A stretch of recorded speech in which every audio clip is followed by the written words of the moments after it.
First, we'd like to thank the committee for giving us the opportunity to present our project proposal POSSIBL, which aims to unlock the potential of non-model organisms in microbial synthetic biology.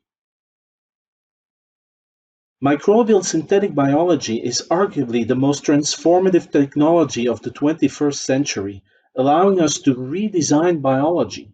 By applying engineering principles to the genetic material of microorganisms, we can transform them into biofactories for high-value applications in medicine, industry, and agriculture. Academic research in this field has led to major breakthroughs that for the general public sounds like science fiction. We're able to build genomes from the ground up, edit genetic mutations to combat diseases, or enable microorganisms to degrade plastics. It's therefore not a coincidence that in 2018 and again this year, Nobel Prizes in chemistry have gone to this field of research, and in our opinion, we've only scratched the surface of the potential of synthetic biology.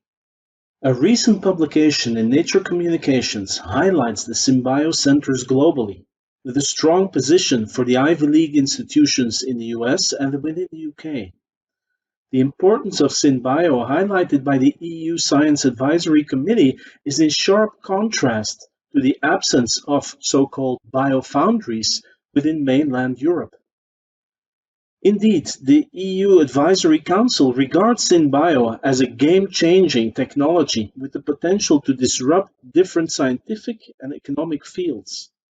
This disruptive potential is also emphasized by the number of biotech companies that are emerging, several of which are interacting with partners within this consortium. Despite this massive push, several key hurdles still exist in the SynBio field. First, most of the developments have been made in standard model organisms, like E. coli, a standard laboratory bacterium used in research. Such strains are very different from strains used in industrial fermentations. Second, the pool of so-called SynBio parts and genetic circuits are very limited. These circuits are also not very well adapted and can therefore be difficult to transfer and use in other organisms. Finally, while the SynBio field has established principles to ensure safety of its engineering in so-called safety by design concepts, the field lacks a clear ethical framework, so society can truly understand, comprehend what's being developed. Within our project, we're tackling the grand challenges of SynBio today. We'll use a bottom-up approach based on SynBio parts and engineering principles consistent with the field. But for this, we're going to exploit the diversity in nature by sourcing novel SynBio parts from microbial viruses and non-model organisms. Specifically, we're focusing on exploring selected microorganisms with great potential: Lactobacillus, a gram-positive bacterium; Sulfolobus, a member of the archaea within the tree of life; and thirdly, non-model yeasts, which have a huge potential in terms of fermentation and bioproduction. Sourcing these novel parts will enable us to build circuits with two distinct aims. On the one hand, our new parts will be tested, improved, and validated in model organisms in order to create genetic circuits that can be used universally across different microorganisms. This sandbox exploration will allow us to move towards our non-model organisms and develop specific and tailored circuits for our three non-model organisms. These efforts culminate in three distinct proofs of concept for each organism, with a clear application in biomedicine and in industrial biotechnology applications. However, these different steps will be driven by ethics-based research that aims to develop an ethics by design principle for SynBio, maximizing the interdisciplinary nature of our research and the training of the researchers working on this project. Interestingly, the flow of this research and the required expertise matches perfectly with what we as a consortium bring to the table. from sourcing of new SynBio parts using non-model microorganisms and their viruses, to the optimization and integration of parts into orthogonal genetic circuits, and finally to the actual design and implementation in Lactobacillus, Sulfolobus, and wild yeast strains. All of this taking into account the biosafety and ethical questions and concerns related to this research.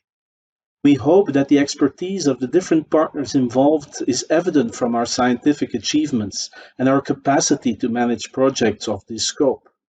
But we're also fortunate to rely on the availability of key, high-level infrastructure to help achieve the ambitious goals set forward in this proposal. The composition of this consortium, we believe, is quite unique, as we're all mid-stage career scientists and have been fortunate to receive 7 ERC grants over the years between us. Interestingly, we're all aged between the ages of 40 and 45 and have enjoyed various informal and formal collaborations between us. This iBOF call for us represents a unique opportunity to consolidate these collaborations into an exciting proposal and a long-term project between the main universities in Belgium. In terms of impact, it's therefore the principal aim of our iBOF proposal to build a SynBio hub within Flanders of the highest international standards and fill the void that was elaborated on earlier. This initiative should be sustainable and look beyond the 5-year horizon of the proposal.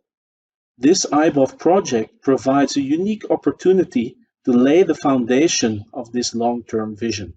This, of course, means further leveraging through other funding sources, both within Belgium and, of course, Europe. However, the specific leverage and valorization of the implementations will also receive strong attention by the establishment of a dedicated leverage and valorization cell between the different partners. This should maximize and streamline the interactions with industry, both within Flanders and at an international level. The project itself aspires to achieve groundbreaking results that impact the field of SynBio and present the results in top-tier journal publications.